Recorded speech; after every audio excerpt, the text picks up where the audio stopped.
Rewind. Your Week in Review is sponsored by the Wisconsin Realtors Association, bringing Wisconsin communities to life with great homes, businesses, and neighborhoods. The Wisconsin Realtors Association, the voice of real estate. I believe united we stand, and we have common ground to find, and we're going to find it. We're not going to be sitting I'm Steve Walters. And I'm J.R. Ross. This is Rewind, a look at a very interesting week in the Capitol. But first, WisconsinEye was there. The governor says when his emails do become public, they're boring. I asked Mike Koval and Rick Ramish, who have 7 decades of law enforcement experience, about legalizing marijuana. Senator Dale Koenga on his bill that would penalize spoofing, using someone else's phone number when you make a call. And a witness at a committee hearing uses a hot dog to make a point about the $23 trillion federal deficit that he says is crushing our future's children. WisconsinEye was there.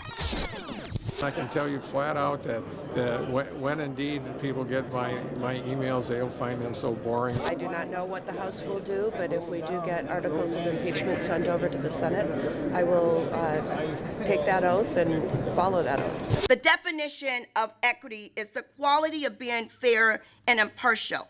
This bill will offer a comprehensive framework for combating root causes that have been a lead to why we are faced with systemic racism and the racism that exists in the history of the state of Wisconsin. Medical marijuana, should it be legalized? Not just medical, but recreational also. It should be legalized. Now, it should be regulated correctly, but it should be legalized. I'd like us to see us sort of fast-track FDA clinical trials, seeing medical come first, and then over time decriminalizing and perhaps looking at it as a regulatory substance. I would say arguably one of the biggest components of this bill is to try to allow birth parents to terminate their parental rights voluntarily outside of court.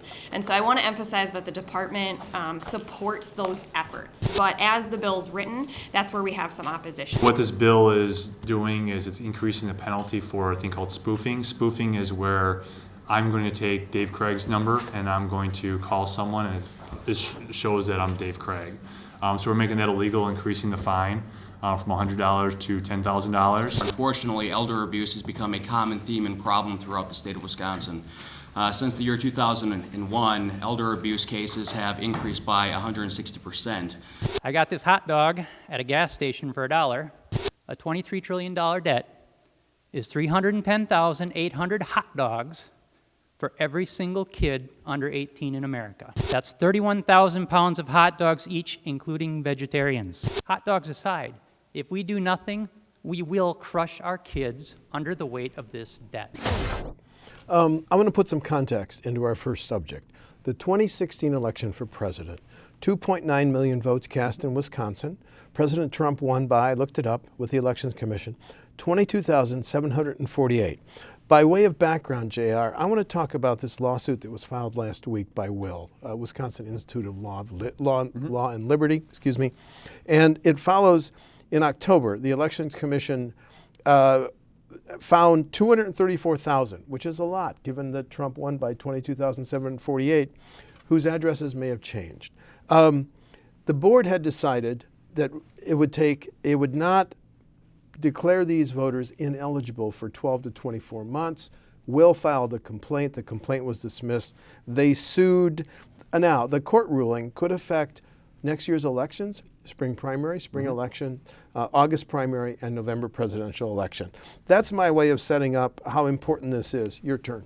So WIL wants the cutoff to be 30 days, I believe it is. Yes. Not as April 2021. Yeah. That the commission says that you would be pulled off the rolls. Now, in Wisconsin, we have same-day vote registration, right? So Yes. if you show up at the polls and you're not on the list, you can re-register. But you have to have prepared with you, form of ID, proof of residence, all these the things. IDs that we've been fighting over for the last 3 years. So if you're not prepared for that, then it makes you go home, then come back. Well, then are you going to make the effort? The complaint from liberals is that this is a pattern that we've seen nationally of Republicans and conservatives saying, okay, we're going to go in and try to clean up the rolls and make sure we comply with the law on point A, B, and C. To Republicans, the commission is exceeding its authority. They have interpretation of the statute that says it's got to be this. The commission's saying this. They want a judge or judges to say, no, this is what the law says. So the courts are going to ultimately decide what this is, but it's another example of an administrative agency and it's making a decision, and conservatives saying, no, we think this law says this, and you're exceeding what it says. Okay, but I'm proposing this as our first topic today because it's not so important now, but the political implications next year could be very important in a state Trump won by 22,748 votes. Look, voter ID is still a divisive issue when you talk about it in the Capitol. There are Republicans who think that this is a safeguard that's needed. There are Democrats who think that it played a role in what happened in 2016. You know, in talking to opponents of voter ID during that whole debate, the point they made to me was, you know, there are ways to make it work, that we can get people to the polls still, right? Yes. We can, or get people to, to get an ID before they go to the polls. We can make it work. It's one more step for our voters who may lack the necessary IDs or the necessary documentation to get to the polls. It makes the task that much harder. So that's the kind of the barrier. Oh, no, by the way, Democrats complain that DMVs aren't open long enough. They're not convenient to get to. If you're in rural Wisconsin, you have limited days sometimes to get to one. You have to travel so many miles. So it's another hurdle. But again, for Republicans, this is a common sense safeguard. Another major case that our new state Supreme Court could resolve before the November 2020 presidential elections. Okay, topic 2. I've covered 7 governors, JR. I've never heard a governor say what Governor Evers said this week. Could we play that tape, please? I don't think they're bastards, obviously, but you know, you look back to World War II, World War I. Keeping the, don't let the bastards keep you down is a term of art. It's not a term of necessarily insult. And I can remember Barry Goldwater used it in '64 when he ran for president, and I know John Boehner had it on his desk.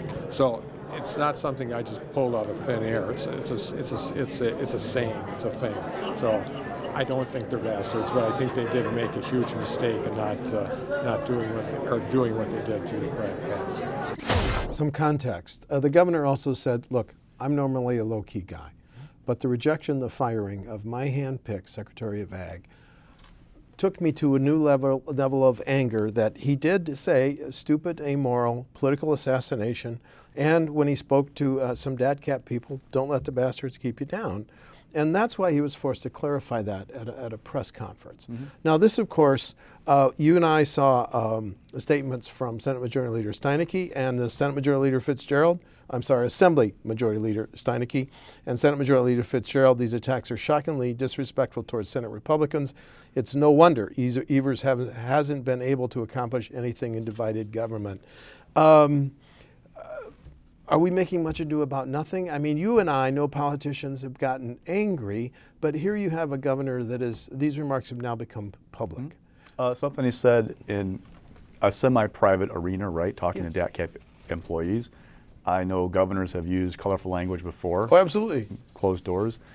Why this is kind of saying this is the way they talk, but not, it doesn't become public. Why this gets so much attention in part is Tony Evers won in part because he cultivated an image of a nice guy. Yeah. He said he was going to bring the Capitol together, be above the fray, but things changed the day after he was elected because that's when the push began for the lame duck session. Lame duck.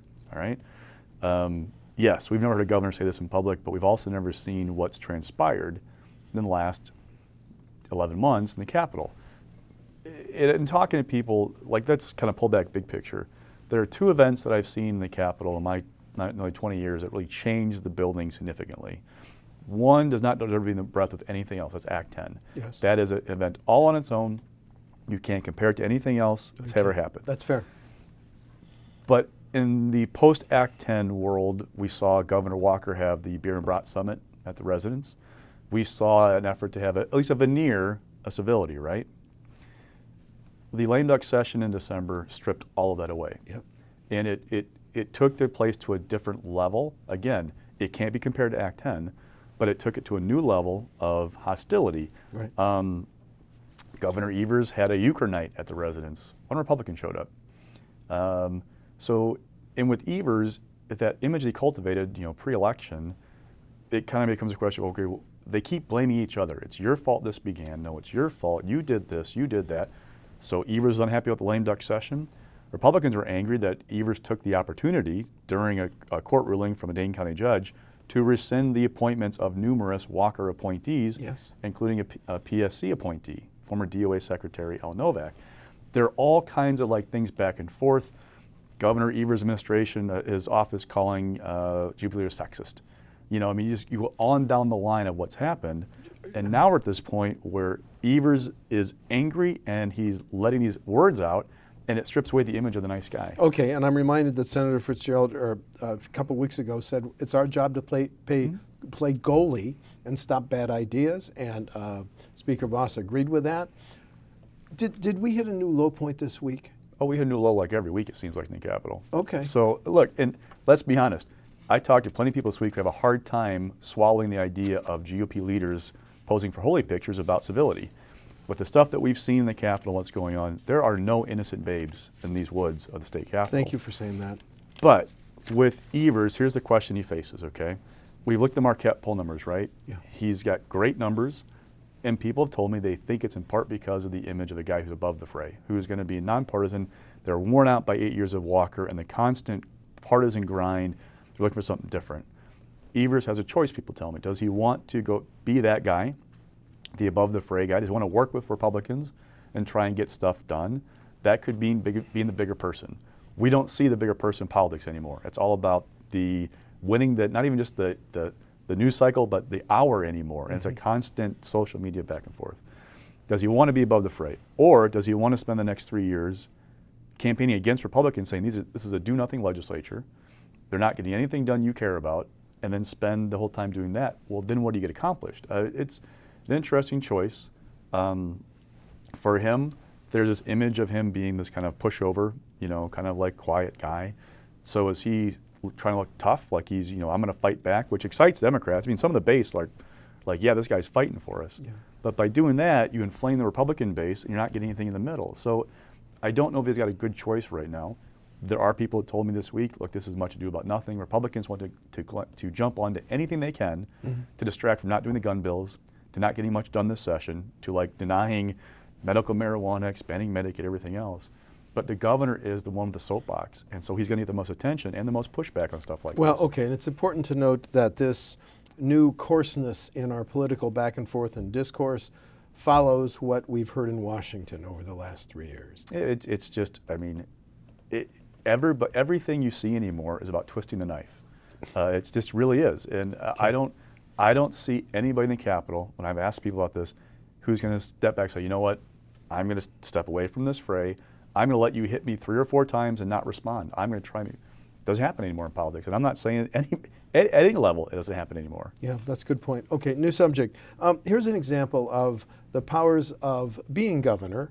When Governor Evers says that state government should pay a $15 minimum wage, that is a goal of progressives nationally. So he submits a pay plan. Well, first of all, there's a 2% pay raise annually in the state budget that the GOP passed, and he signed into law. So he submits a plan to implement it, and he includes a $15 minimum wage. And I read it, and it would start $15 for permanent state and UW employees by January 2021. However, this plan must go back to the legislature's Committee on Employment Relations to be okayed. Do you think the Republicans are going to go along with a $15 minimum wage? People have a hard time seeing it, but Robin Voss and Scott Fitzgerald didn't respond to my calls seeking comment about this. Yeah. Evers brought the plan late last Friday. I asked for comment over the weekend, again on Monday, didn't get anything from them, so I'm not sure what their response is at this point. But generally speaking, they are opposed. I mean, remember he put a $15 minimum wage in the budget. I believe I remember correctly.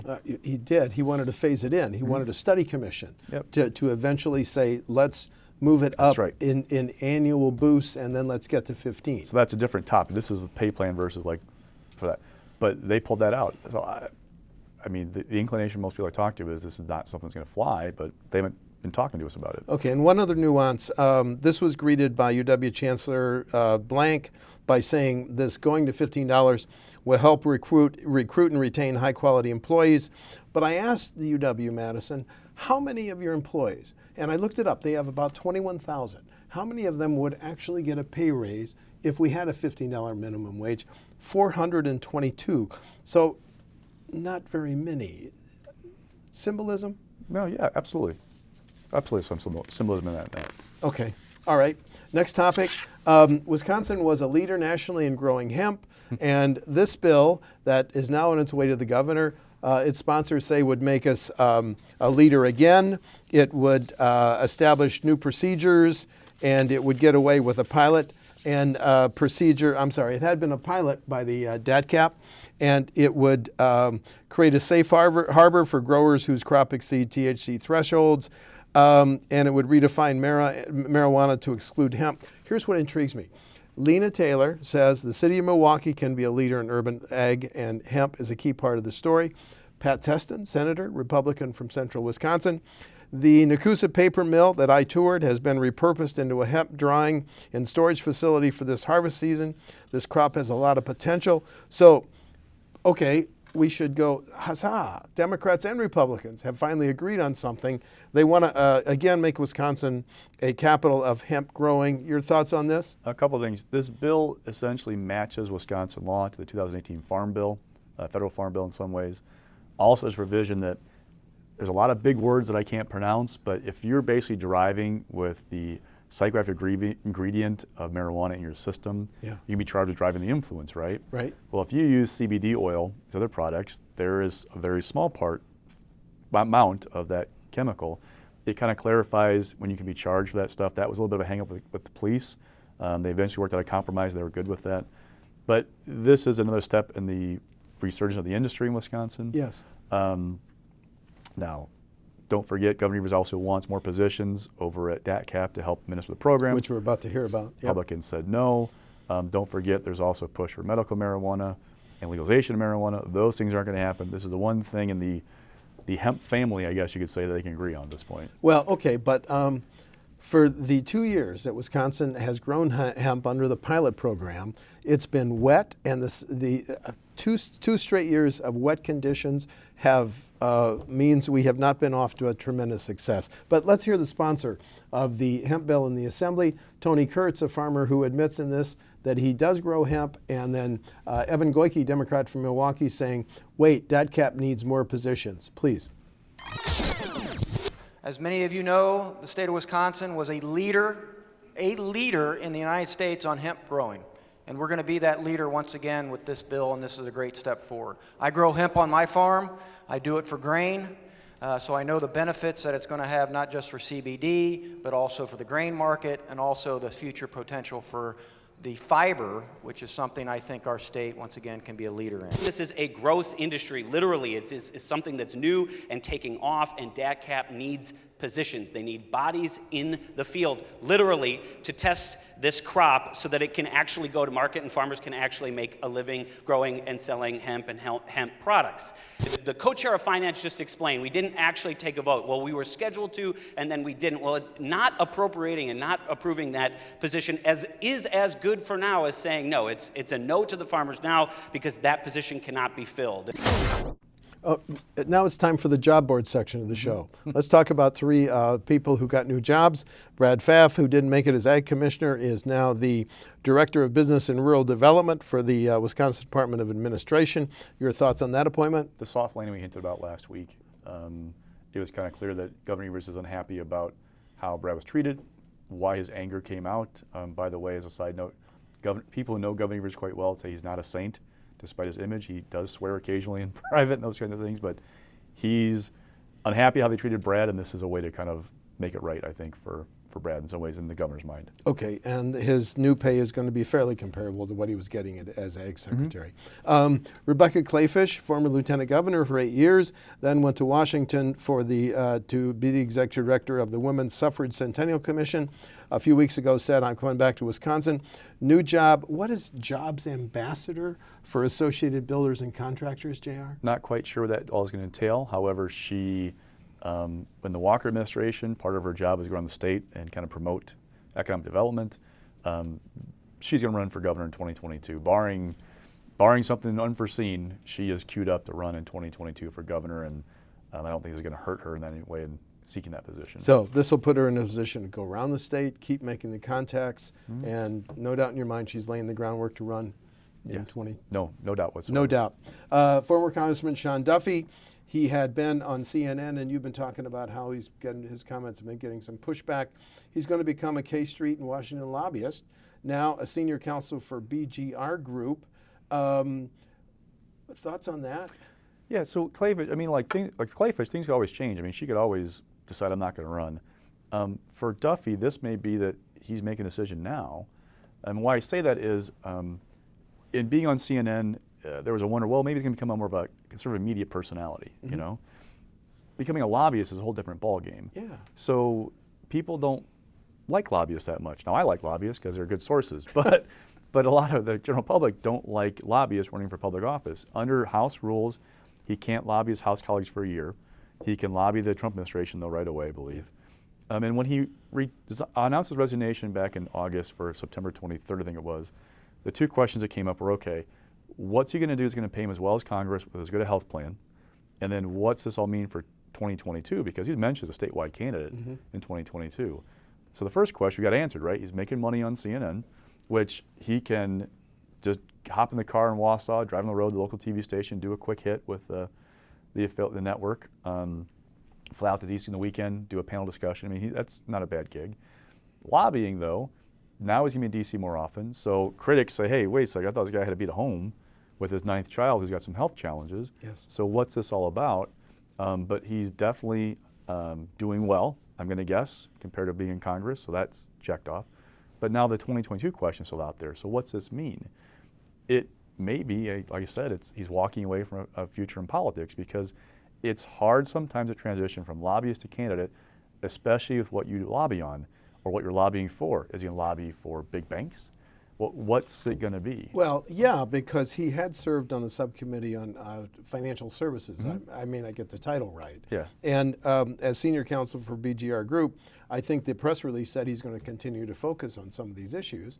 And they've got large financial institutions as clients. So you seem to be saying he could take it, he with this new job, he could be taking himself out of the running for Gov in 2022? Possibly. I mean, things can change, but it's, again, I talked to people this week, and their perception, some people's perception was, it is tough at times to make that transition. Say, well, I'm lobbying, but now I'm going to run for governor or U.S. Senate, and it's sometimes a tough platform. Yeah. Okay, let's talk about the final assembly action this week. Now, they did approve the creation of, I think, 12 judges over the next 4 years. But they did some symbolic things. They designated the evergreen tree that will soon be in the middle of the rotunda as a Christmas tree. And it was intriguing because you and I have gone back and forth. Under Walker, that was a Christmas tree. Mr. Doyle, I think, called it a holiday tree. 25 years as a holiday tree before Walker, something like that? Right. But now Mr. Evers says it's a holiday tree, and I want science-based decorations on it, because I started my career as a science teacher.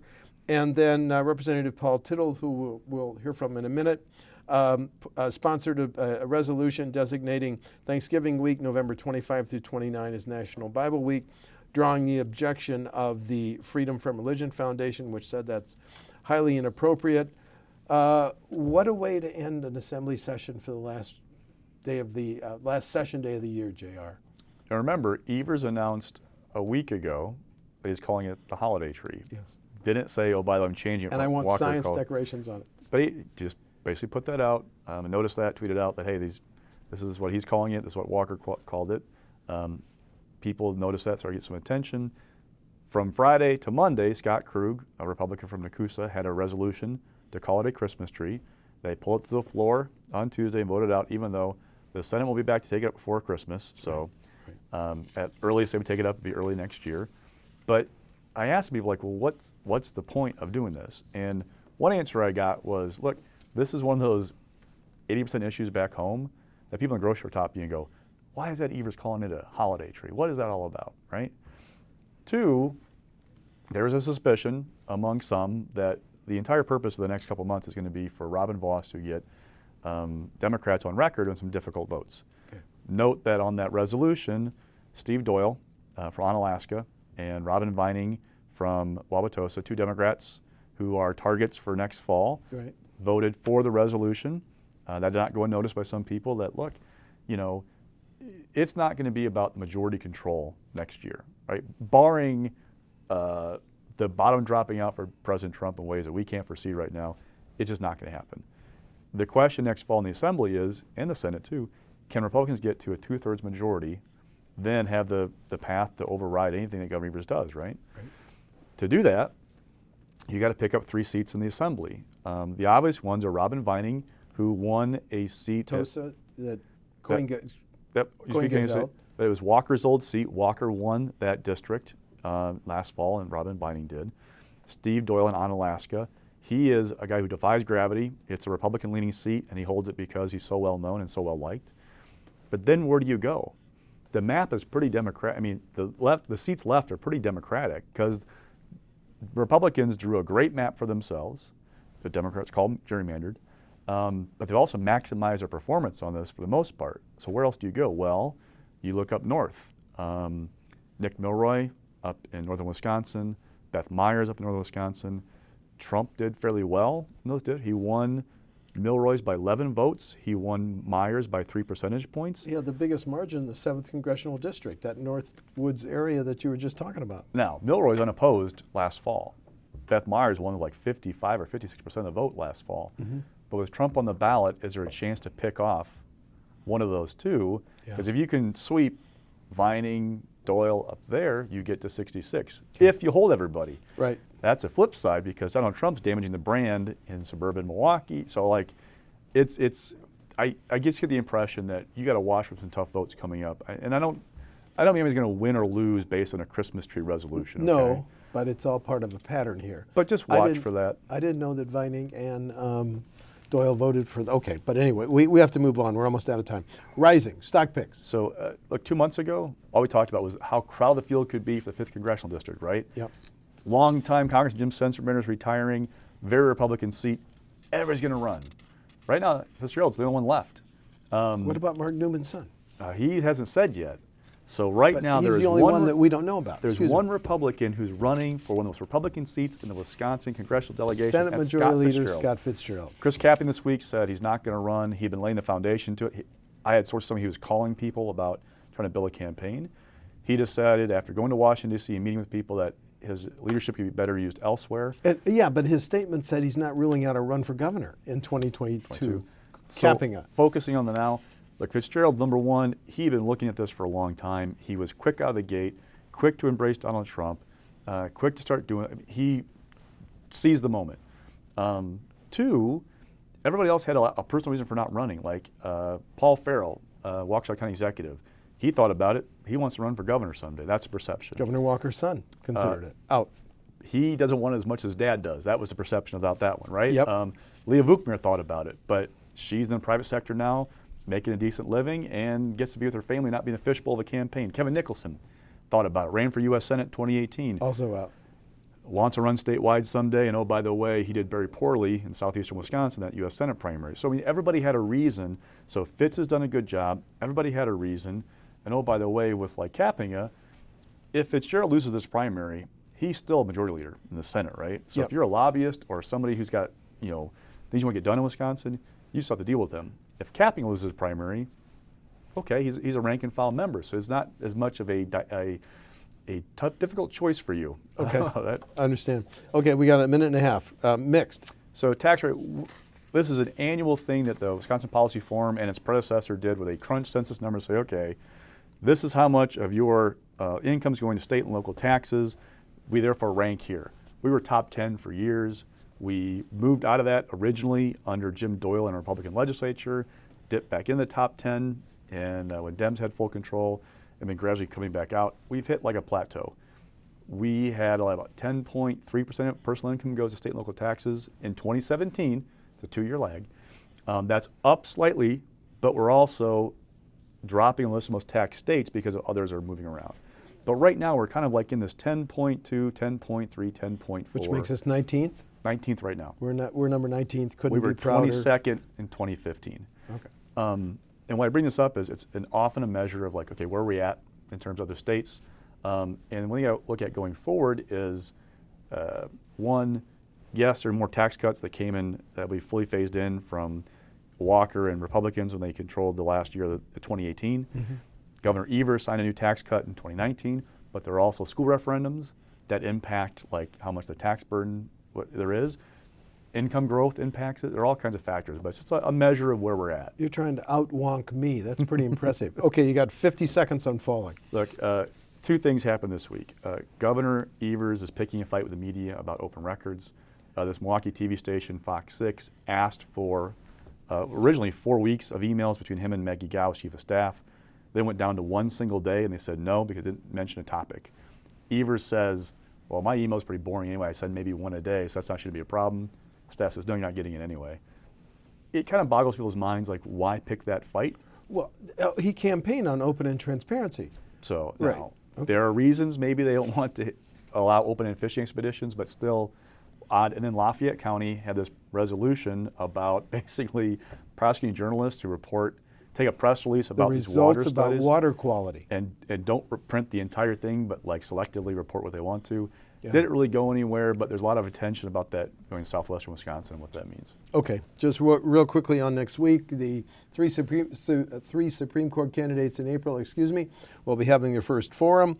First meeting of the Governor's Task Force on Reducing Prescription Drug Prices. WisconsinEye will be at both. I'm Steve Walders. And I'm J.R. Ross. That's Rewind for November 15th. Rewind, Your Week in Review, is sponsored by the Wisconsin Realtors Association, bringing Wisconsin communities to life with great homes, businesses, and neighborhoods. The Wisconsin Realtors Association, the voice of real estate.